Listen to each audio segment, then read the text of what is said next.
Why are YIMBYs winning so much in some states and struggling to get any victories in other states? It's a question that I'm interested in, and it's also a question that's very important for the future of the housing crisis in America.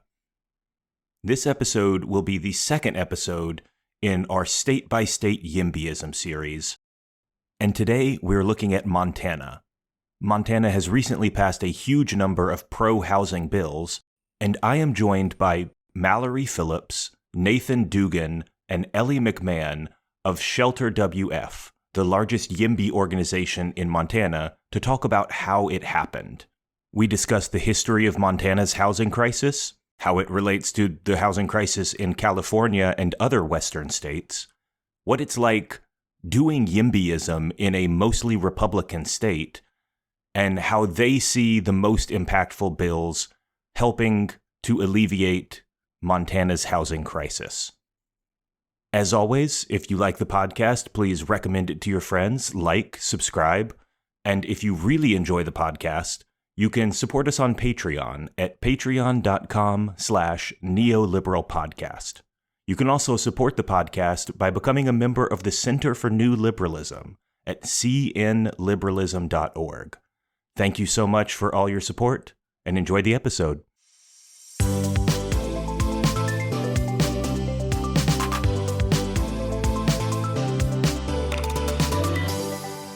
Welcome, everyone, to another episode of the Neoliberal Podcast, part of the Center for New Liberalism. I'm your host, Jeremiah Johnson, and joining me today are Nathan, Ellie, and Mallory, the co-founders of ShelterWF. Nathan, Mallory, Ellie, welcome to the show. Thank you. Thanks for having us, Jeremiah. Thanks for having us. All right, so the first thing I'd love to ask is just for a little bit of history about what you're dealing with in Montana. Housing prices have been going up in Montana. This is something people are noticing more and more often.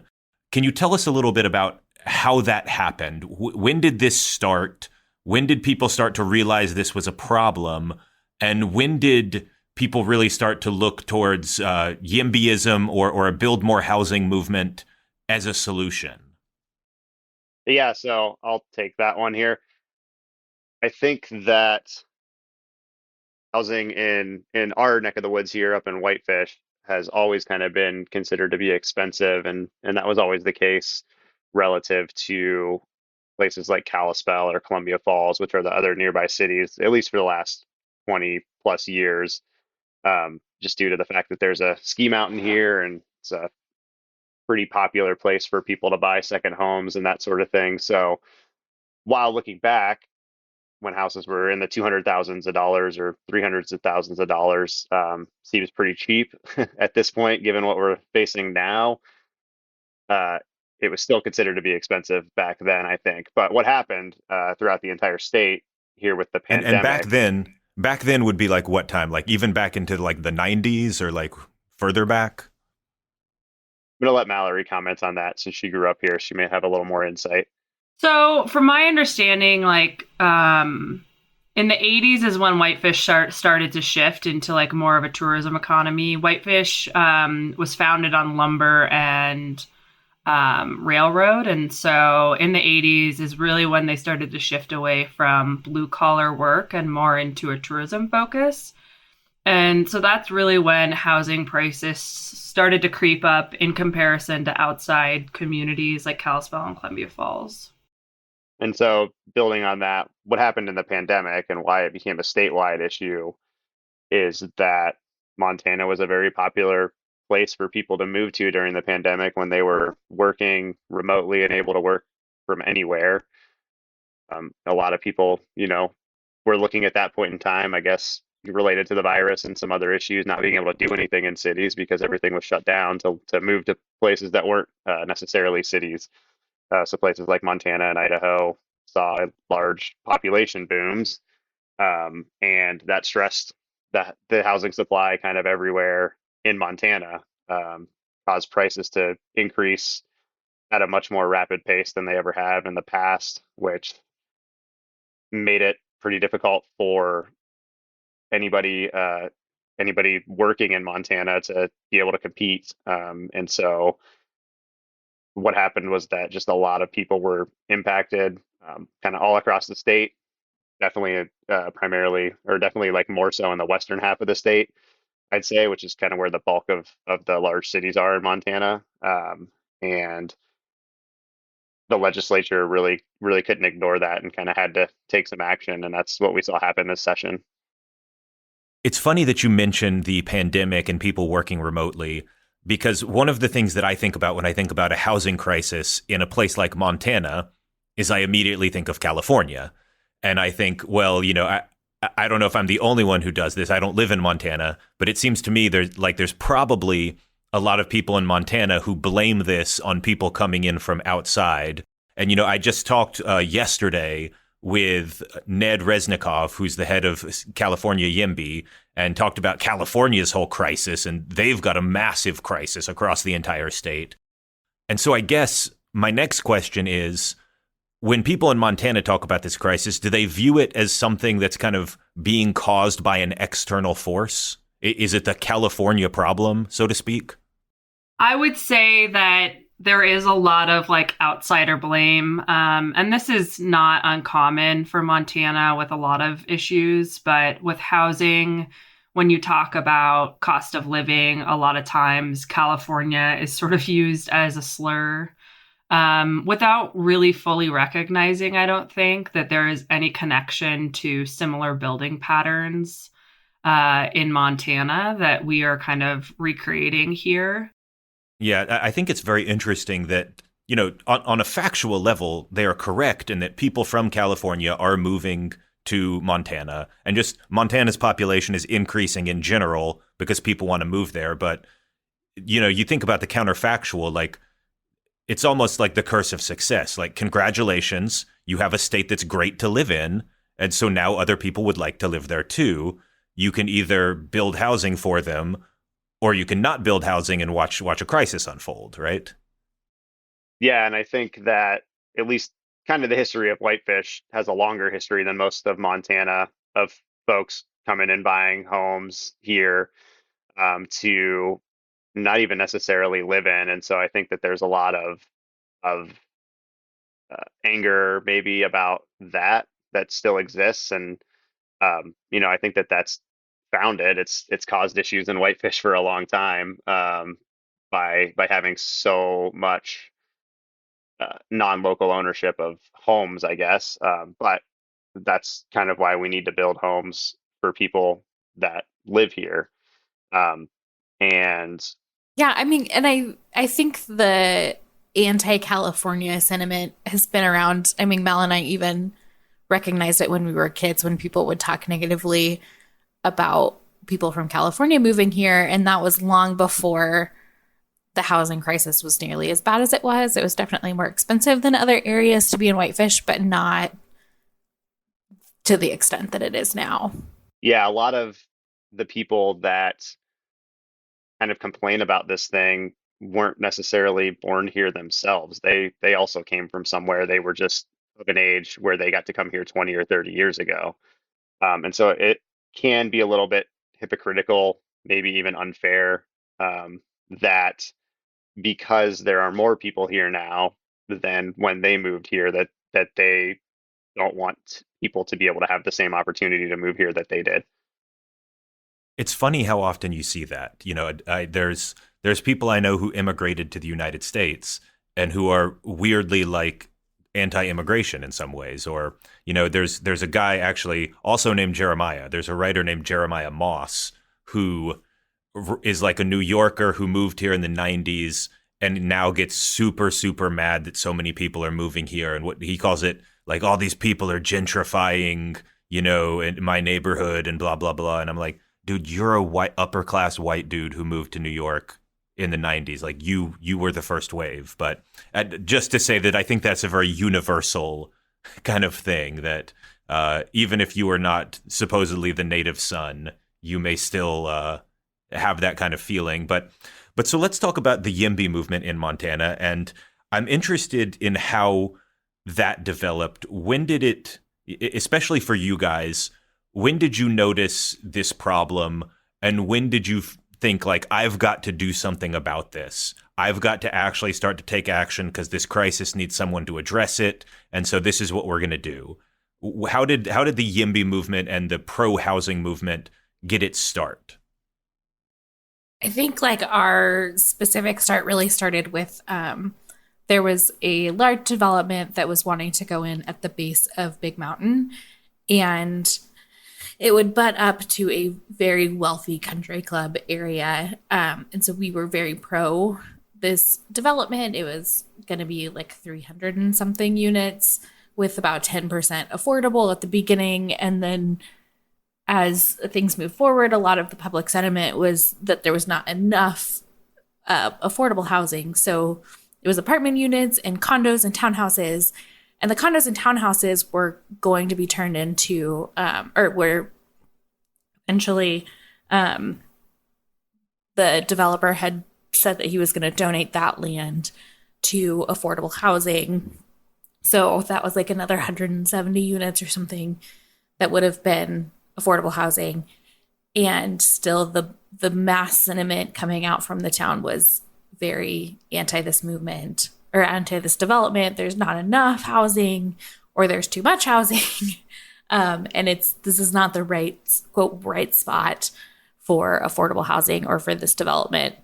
And so that was... Can I ask a follow-up there? Yeah. So it's interesting because sometimes you do see this, and I wonder if it was the case there, where there will be people who oppose it for exactly opposite reasons. It sounds like, there'll be one person who says, there's not enough affordable housing in here, so I reject this. I reject new housing unless it's all affordable or some huge amount affordable. And there will be another person who says, well, I don't like this because it will allow poor people to live near me. So, from that point of view, they don't want any affordable housing, I guess. But do you see some aspect of that in the resistance that you see? Definitely. And one thing that I think we noticed is a lot of people would come out against this development, and their arguments would be almost the exact same as our argument, or like the support for their argument. And I was like, but we have the same facts and the same thought on them, but somehow are on different sides of whether this development should move forward. And then at the same time, there was some affordable housing units that had been on a 30-year HUD loan to make them affordable. So you would pay 10% of your income. And those are the housing that I lived in as a child. And that 30-year HUD loan was going up. So they went from 10% of your income to now market rate, which was, I think the first time I saw them, $1,400 for a 2-bedroom, 1-bathroom that hadn't been updated since I had lived in them almost 20 years ago. So that was, I think, also a big push for me personally and us as an organization, why we wanted to start, or us together, why we want to start this organization. So I'd love to talk about kind of the last couple of years, and specifically really just the last couple of months. It really seems like Montana has been doing a YIMBY speed run, so to speak, like in a shockingly small amount of time, at least to me as an outsider. It seems like Montana has just passed bill after bill after bill that are filled with great policy. These things that took other states like years and years to scrap and claw for a fraction of this. Montana seems to have accomplished a lot in a really short amount of time. So what is your view, kind of as some of the people working behind the scenes to make this happen? How did this process happen in Montana that, and I guess I can also ask you to describe what the bills are that have passed, but what's passed? And how did it happen? How did you work behind the scenes to actually make so much good stuff happen in such a short amount of time? I think that observation is correct. I mean, I think that this all happened pretty quickly, particularly compared to places that have been trying to do this for a while. To kind of answer your last question a little bit with some more background, the whole YIMBY movement, I guess, kind of started in the last legislative session 2 years ago. There was an ADU bill and a fourplex bill that was introduced in that session, and both of those bills failed to make it out of committee. And so there wasn't a lot of talk, I guess, broadly amongst the public or amongst like a broad group of people until the governor established the housing task force in July of last year. And that's kind of what really kicked off the conversation in earnest with a lot more people. That's when the coalitions kind of started forming and a lot of the work started being done behind the scenes, with the exception of what became SB 382, which was kind of worked on by an interim committee between the sessions, and that's just a rewrite of the planning statutes in Montana and how we plan and project population growth, that sort of thing. That had been being worked on through an interim committee after the last session, but all of this other stuff, from my perspective, felt like it happened quite fast, and it is really satisfying, I guess, to feel the government or feel a government process work so efficiently, because usually it takes much longer and it's a much longer fight, and clearly we still have a lot of work to do, but for a first time where this like really was at the center of a lot of the session, it was really successful from my perspective. I'm curious kind of the details, the step-by-steps of how that happened, especially with the fact that Montana is such a Republican-run state, you know, and I'm pretty sure Republicans have the governorship and both houses of the legislature and probably most local offices, if I would guess. I don't know that much about Montana politics, but I know it's a red state. And, you know, from my perspective as like a national level YIMBY, so much of this centers around like hyper blue areas like New York City and San Francisco, and certainly the housing crisis is the most acute there. But I'm curious, you know, the mechanics of like working with the Republican Party in Montana to accomplish these things, I'm curious about how that might be different from the fights that I see in like San Francisco's City Hall or the New York State Legislature. So I always like to preface, I think that Montana gets a rap for being a hardcore red state, which is very clear right now during the most recent legislative session. But I think that sometimes what people don't see from the outside is that Montana has a history of being a state that doesn't always like fall in line with partisan politics. Is it fair to call them a red state, but like a quirky red state in some sense? I don't know if quirky is the right word, but, you know, iconoclastic, or what did John McCain call himself? Like a maverick? Yeah, I don't know. It's like it's really interesting for me because up until Gianforte got elected, my whole entire adult and from the time I can remember, we had a Democratic governor. And I was raised by a family that worked in the railroad, and like my great grandma in the 90s like voted for Clinton even though she didn't like him because she couldn't bring herself to vote for a Republican.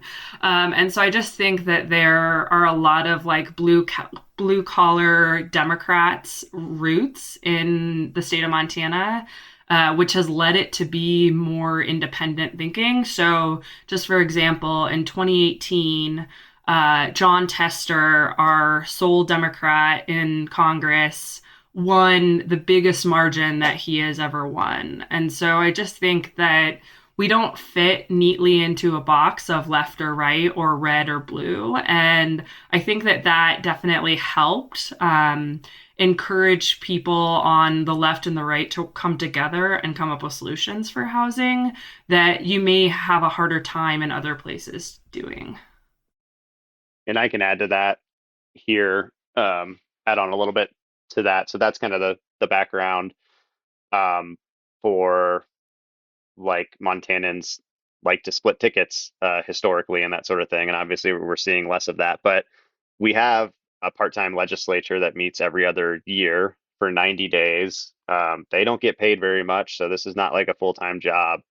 That's problematic in and of itself because the people that tend to be representatives usually like own a business. There's a lot of landlords in there, for example, because those type of people can make money while they're down in Helena for 3 months, not working their normal day job, essentially. But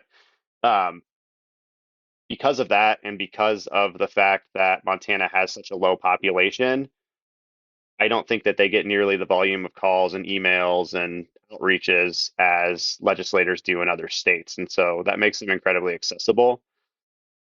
Like I can email a legislator and set up a meeting at week, and they'll just meet me in person, some random guy that they've never heard of before. I don't think that's the case in a lot of places, and that accessibility makes it a lot easier to lobby for things, I guess.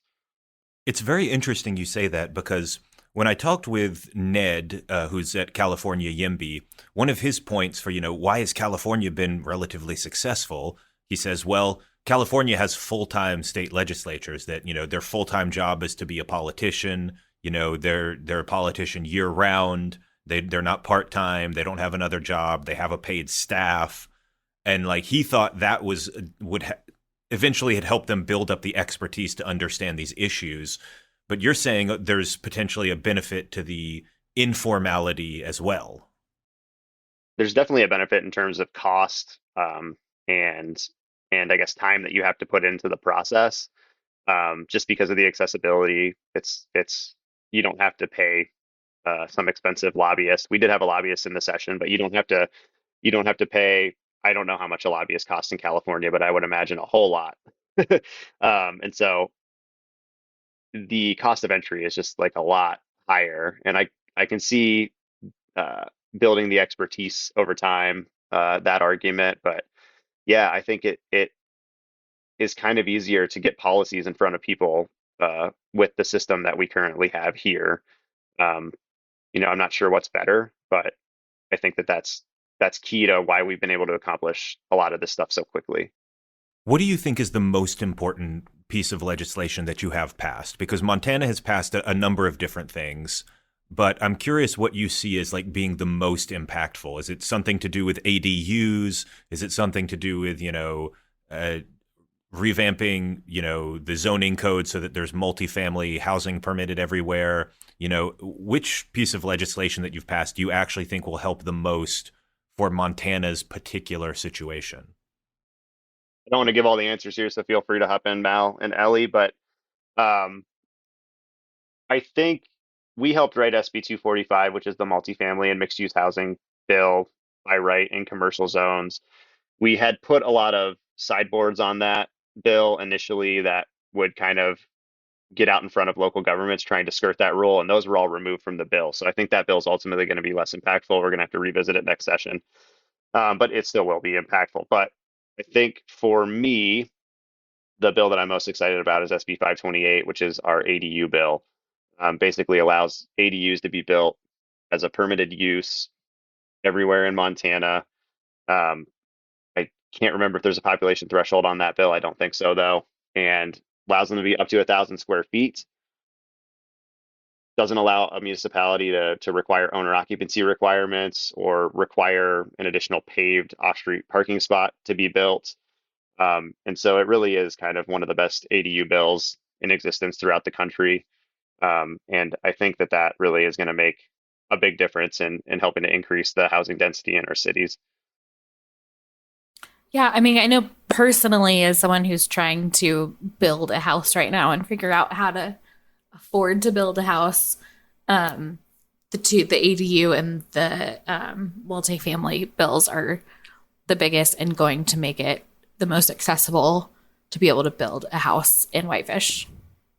One of the thoughts that I had when I was talking with Ned, and again, we're doing a whole series on this, California and Montana are our first two episodes. We're hoping to also talk to some people in states that have not been as successful. We're looking at Colorado and New York and a couple other places.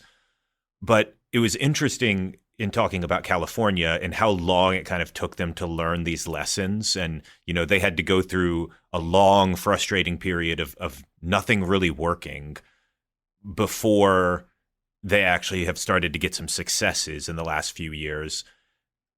Do you feel that happened in Montana at all? Or do you think that with Montana, you were basically get things done within the first couple years and you didn't have to have that kind of long, painful period of failure before you had to succeed?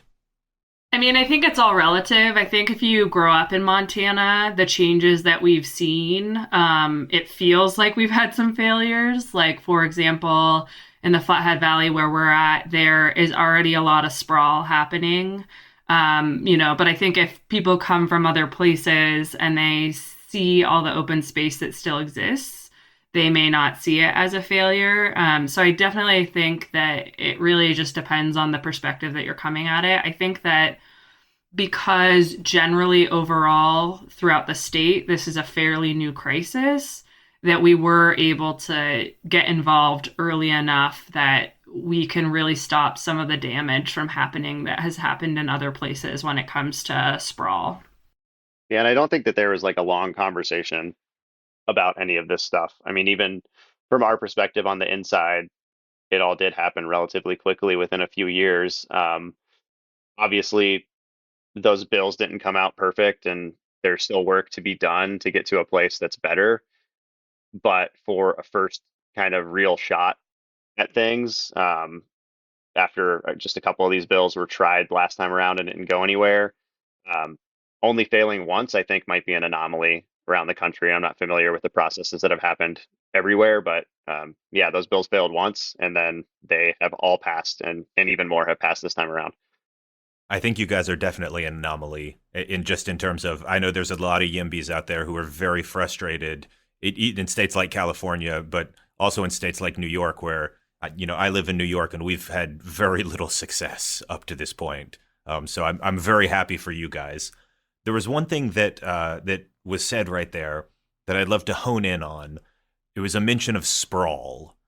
And it reminds me how this is a different fight in Montana because, when we think about New York City, it's the most urban environment in America.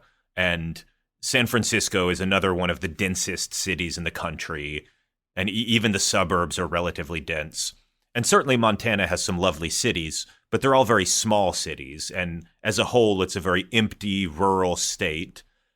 And I wanted to ask about how environmentalism and sprawl and the concept of just being a rural state impacts this fight. Is there a particular way in which, you basically tell people to sacrifice, we have to have, I guess sacrifice is not the right word, but you tell people we have to have denser cities or else we're going to be ruining Montana's beautiful environment. And that's what we all really care about. Yeah, I mean, I think so. I think that one core value that brings people from across political spectrums together is like our open spaces, our public lands, our mountains. And I think that, right now, the way that development is stopped is actually bringing up impacting wildlife, impacting the trees. There's a lot of ways in which environment right now is being used to stop denser development without having the conversation about what happens if we continue to stop those developments closer to town, what happens to some of those wide open spaces.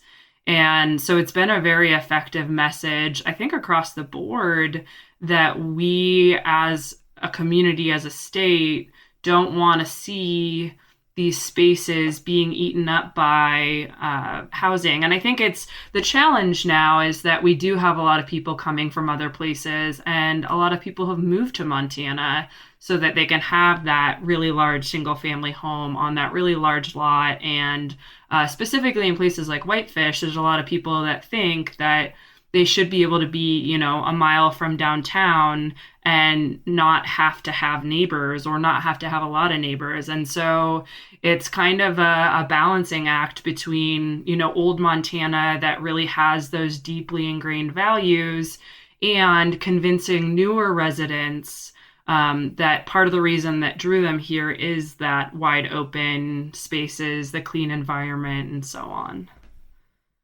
Yeah, and another part to that is as we see it getting more expensive in Kalispell and in Whitefish, a lot of the lower income people, or just like what was very middle class people, are getting pushed out farther away from the bigger towns, or like Kalispell, that has the major medical center. Major medical center. And in my previous position in oncology, what we found a lot was people who have cancer, if you have to get radiation, you have to get radiation 5 days a week for 5 or 6 or 7 weeks, which means driving in from an hour or two away every day to get your treatment, which is a huge expense when gas is so expensive. And when you're on chemo and radiation and you don't feel great, an hour drive each way or 2-hour drive each way is not necessarily something practical. So they're trying to balance then what is the best option to try to spend $40 a day in housing vouchers that the hospital offers for like hotels, or to just eat the cost and try to make the drive every day.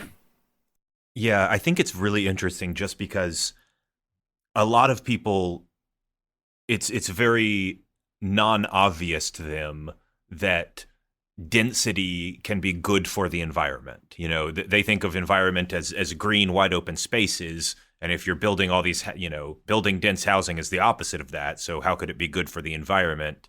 But, I guess you have to think about what is the alternative. The alternative is probably just people, like you said, sprawl out into the great wide spaces. And I'm not sure anybody really wants that either. So it's just a fascinating subject to me, the intersection of how environmentalism and housing politics works. I love that you said that, and I just want to interject here because that thought that like density is bad for the environment, what people are really thinking about is like a manicured grass lawn somehow being the environment, and that's absolutely not the case. We're not talking about woodsy areas. We're talking about lawns in existing cities, basically, for the most part. And so, what ends up happening by not allowing more housing to be built in our cities because we want to preserve this crop that is like not even a native thing, this lawn grass that we have, that sucks up a bunch of water and has all kinds of other negative ramifications for the environment, results in like totally greenfield development outside of our cities. And we try really hard to connect those two things. And I think that we're making a little bit of headway there. What lessons do you think other states could learn from Montana and the successes that Montana has had? If you were going around and you were kind of the consultant YIMBY who's helping people in other states, it could be a red state like Texas, a red state like Tennessee. It could be purple states like Georgia, North Carolina, Virginia. It could be blue states. I don't know. But if you had particular, things you have learned over the course of the last year or two that you think would be valuable to help other groups and other states succeed at what they're trying to do, what would you tell them? I mean, I think for me, and this is coming from a social work lens as well, is just to remember that to see people as people, and everyone is being impacted by this crisis, whether you're a Republican or a Democrat or anything in between. And I think that when we get bogged down in partisan politics around housing, we really miss opportunities to build bridges with people. And when you start to have conversations with people that you don't agree with on absolutely anything else, not only do you start to see them as more human, they start to see you as more human, and you start to build more community around housing. And that's been a really important thing for ShelterWF at a local and a state level, is like, how do we build community in order to build more housing for everybody? Yeah, I think avoiding the politics of everything, trying to avoid that part, and like Mal said, humanizing the issue on an organization by organization level and within the coalition, is really like the way to kind of get this stuff done. Obviously there were a lot of local control arguments that were made during this session. It became somewhat politicized, I would say, in the conversations that were happening during testimony on bills. But within our coalition, that stuff was never brought up. The coalition was just working to make housing for people. I have to break in and say there was one person who gave testimony, and I'm sure you know who it is, who basically had this message of like, oh, maybe you don't like that there will be so many people living next to you, or something like that. And then he basically said, well, I just don't care. We have to house people. These are real people. I loved that moment that happened. It's not really relevant to what you're saying directly, but it was such a good moment. And I feel like it went kind of viral nationally. Yeah, so that was Senator Daniel Zolnikov, who was the bill sponsor for our SB 245 that we kind of helped develop during the hearing on that bill. When he was closing on that bill, that was part of it. And I think, we were obviously in conversation while that hearing was going on and while things were happening. And I think that, I like to think we played a little bit of a role in helping steer the conversation during the bill hearing in that direction. All right, so we're coming up on time, and I want to ask the traditional final question that we always ask on this podcast, and that is, where can people go to learn more? If they're interested, I guess, in the housing movement in general, but specifically in how Montana politics works, or how housing or YIMBYism in Montana works, what could people go to learn more? What are the good resources? This could be someone to follow on Twitter. This could be a blog. This could be a book. Anything that you think would be valuable for people who are fascinated by this conversation and want to keep learning. So 2 books that really were pivotal to my understanding around housing generally, and then housing in rural states were The Color of Law and Billionaire Wilderness. And those were 2 books that were really pivotal in my own process of undoing some of the NIMBY anti-development perspectives that I grew up in Montana. And you can go to our website to kind of see what we do here locally and in Montana and how we frame things. That's just ShelterWF.org. Follow us on Twitter at @shelter_WF. On Instagram that way, and Facebook, I think, too, as well, if you're into Facebook. I don't know if I know Twitter handles off the top of my head, but Danny Tenenbaum, who was a former state representative, who was the one who actually introduced the fourplex bill initially, is a good person to follow. And, Kendall Cotton of the Frontier Institute posts about housing things fairly frequently. He kind of worked with Sarah Bronin from the National Zoning Atlas Project out of Connecticut or whatever university that is out of, but to do a lot of that work regarding how zoning is currently set up in Montana.